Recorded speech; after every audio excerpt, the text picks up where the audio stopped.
May has finally come to a close, so let's talk about all of the books that I read in May and whether or not I would recommend them. Starting with The Night We Met by Abby Jimenez, and this is definitely a yes, especially if you've read Say You'll Remember Me. I know some people didn't enjoy it, but I really liked it. It wasn't as good as Say You'll Remember Me, but it was still a fun read.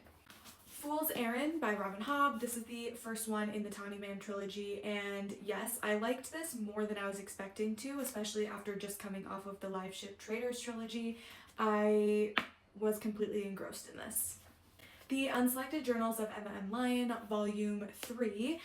Yes, I just really love reading these. They're very cozy read and really no notes. Then I have Keep Your Friends Close by Lucinda Berry. I would say this is a maybe. Like, it's not a crazy thriller, and I have never read her other books before, but people love her, so I feel like maybe some other books by her would be a better choice before this one. Ballad of the Falling Dragons. Yes, obviously, if you loved When the Moon Hatched, this is good. Not great. It wasn't my favorite compared to When the Moon Hatched, but I just like the world and I do really love the characters, so yes.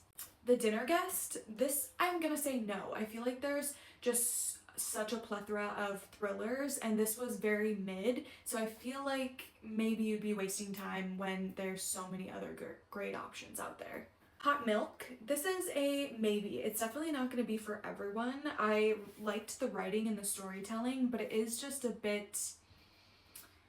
It does fall short a little bit, but it's fine. It's just not going to be for everyone.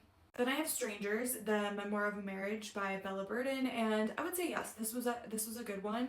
I would have preferred to read it rather than listen to it. I just didn't really love the voice. I'm super picky about that. And finally, The Academy by Ellen Hildebrand and her daughter. And unfortunately, this is a no for me, which is sad because this was my first Ellen Hildebrand book.